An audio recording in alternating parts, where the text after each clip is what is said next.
Okay, everybody, it's me, Gregory Mannarino. Still me. It is Monday, January 31st, 2022. People, let's set the stage for the market this morning. I have a few things I want to talk to you about. Right now, stock futures are mixed. Trading doesn't start for about 40 minutes. NASDAQ futures are slightly higher.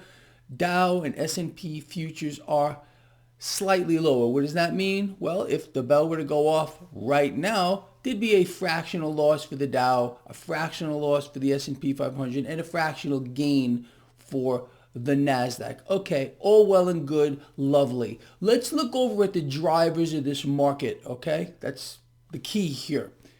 The 10-year yield, 1.8.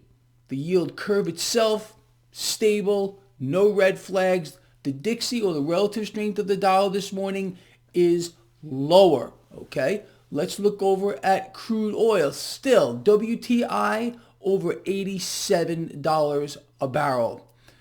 I do not see a single red flag here. The MMRI, Mannarino Market Risk Indicator, about 107.9, okay? We are in the yellow. What does that mean? Moderate risk, but low moderate risk. It doesn't mean no risk, okay? Look, how you make money in the market, or cash, whatever, in the market is by taking on risk, okay? If there were no risk, well, you would make nothing. So there's always the element of risk in the market. There's always the possibility of an outlying event here or there. That's just life in general. There's always the possibility that you're going to walk outside of your house today and get hit by a car and end up in the hospital or worse. And there's always risk to everything that you do. But understanding risk and managing it when it comes to the financial markets, I don't think is as big of a deal or as hard as a lot of people believe it is, and they get fearful. And that fear is what keeps them out of the market, I think, for the most part, and a lot of other things. But if you look back on history, okay, to the beginning of the stock markets, okay, when the world economy decided to adopt this thing, okay, if you look back on it, the way to create wealth has been in investing in things, in trading the market. That's just the way it is. And I want all of you to be on the right side of this. I've kept you there for a very, very long time. And as I covered yesterday, people, again, going over the drivers I just spoke about, there's nothing here. The drivers of this market remain intact. If the drivers of the market remain intact, the main driver is the debt market. We all understand that. The debt market is, well, I'm going to say the word, it's retarded, all right? And I alluded to this, I believe it was yesterday. If you look at global debt for as far back as you want to go, decade after decade after decade after decade, it's just gone up, okay? Up and up and up and up and up and up. No pullbacks or anything, just basically higher. Okay, that's the nature of the beast, that it demands that debt be pulled from the future in greater and greater amounts just to sustain where we are. It's how the debt-based economic model works. Okay. Meanwhile, the market does waver around a little bit, and from time to time we've had some serious meltdowns in the stock market. What are meltdowns in the market really about? It's multifactorial, but it's about the market trying to normalize distortions. Okay, now we are in the largest twisted freak show market in the history of the world. We are also in the middle of surging global debt, which again remains the driver here. So yes, it is still possible that we will see this market waver around. From time to time, we're going to get a normal correction, well, which I believe we are in right now. The market needs to get out distortions. I mean, it's not going to correct anywhere near normal value until the debt market implodes. And there will be an implosion. I don't think people are grasping the concept of how great an implosion in the debt market is going to be. I think it's going to take everybody by surprise. And I don't think people are prepared for it. It's going to be a moment in history, in time, which is going to rock the foundation or the very core of the world. It's going to change the financial landscape of the world. It's going to, unfortunately, cause a wipeout of a great amount of life on this earth. Because, again, we're borrowing from the future to sustain where we are. When we can't do that anymore, well, it should be easy for you to understand how this is going to work here. It's going to become a resource problem on a massive scale. But you all know that. I've covered this a million times. Anyway, look, before I go off on some kind of tangent here, which is pretty simple for me to do, right now, like I said, stock futures are mixed. Nothing major going on. No red flags here in the debt market. Everything seems okay. Gold and silver right now catching a nice bid. Cryptocurrencies under some pressure. Bitcoin over 37,000. As you all know, I believe it's going much higher. Much higher. So just get used to that. It's going to waver around, and we could see, and we have seen, some pretty epic swings with regard to Bitcoin. I always refer to Bitcoin. People always ask me, hey, Greg, why do you always refer to Bitcoin? Because it's the mommy. It's the mommy of cryptos, and it tends, how Bitcoin trades tends to affect all the other cryptocurrencies.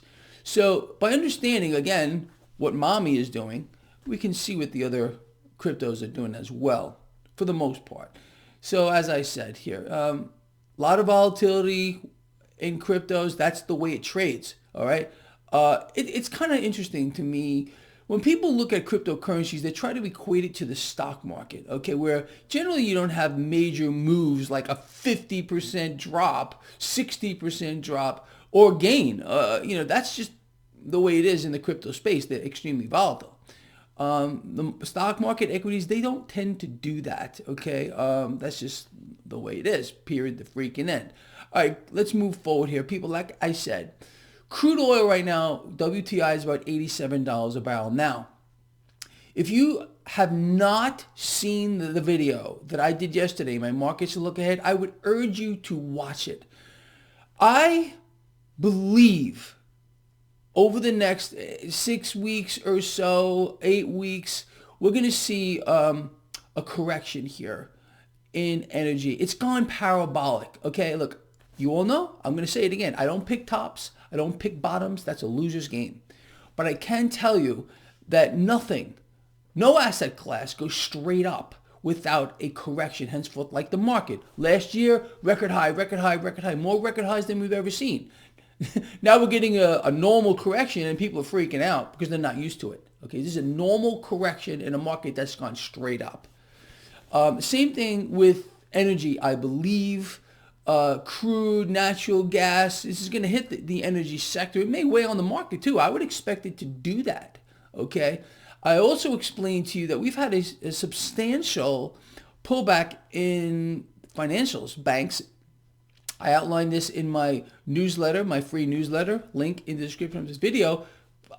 Several weeks before it happened, I said to my Lions or subscribers to my newsletter, I said, if a pullback occurs, because I kind of saw something, buy the dip. I still think we need to be doing that. Now, again, I don't want to cover the same thing again here, but if you have not seen the video I did yesterday, I'm going to urge you again to watch it for my calls on energy, how it's going to work with the banks, and I think we're in for a big surge higher after that. People, like I said, corrections are bullish. Corrections are bullish, all right? Markets go up, you correct, you find a new floor, you go higher. So in my view, stock market's going much higher. We're going to establish a new floor at one point, and we are going higher. New record highs are coming. Mark my words. I'm not going to tell you when because I don't know, but I can tell you that they are coming relatively soon. Once we get a correction in energy and that meets up with the banks, as I spoke about yesterday, we're going to see the whole market lift. The whole market lift. That's just the way it works. You got to understand the dynamics here. Okay, the debt is not going to stop. There's no way on the face of the earth that the Fed is going to taper, ease, or anything else. No meaningful rate hikes are coming.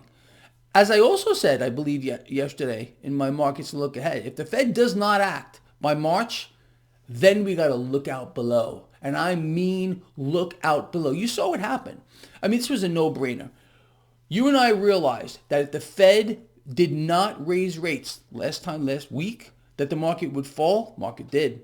That was a foreshadowing of what's going to come. The market wants the Fed to act. Without it, well, there's going to be a very big price to pay in this market. Are they going to pull the plug at that point? I guess we will see. Look, it doesn't have to be anything either. I'm expecting a fractional rate hike or change in the federal funds rate, and that is going to push stocks higher. It's being priced in, okay? Very, very, very clear to me how this is going to play out, and I believe it is to you as well. All right, people, look, so that's the scene this morning. We have stock futures that are mixed. Let's see what happens today. But again, forget the market. Stop focusing on it, okay? Focus on the drivers and risk, okay? And you will have a clear understanding of where things are going to go. While everyone else is freaking out, while everyone else is panicking out here because of the repeated dog shit calls every month for crashes, look, you got it covered, people. We have it covered. We will get through this like we have gotten through other episodes like this for years.